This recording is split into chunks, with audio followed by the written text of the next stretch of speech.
Samsung notebook bilgisayarlarda klavye ışığı aydınlatmasının açıp kapanması için iki programa ihtiyacımız var.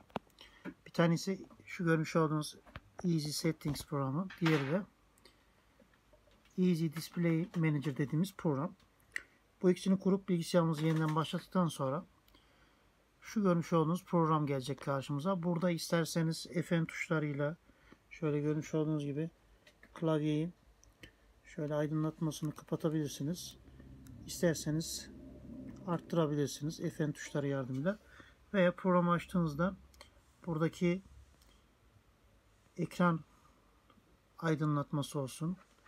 Diğer geneldeki görmüş olduğunuz klavye aydınlatmasını da program üzerinden de kolaylıkla yapabilirsiniz. Örneğin şu anda ben program üzerinden kısacağım.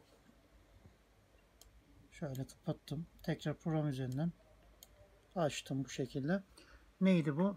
Ekran aydınlatması Samsung bilgisayarlarda Easy Display Manager ile Easy Settings'in kurulu olması gerekiyor.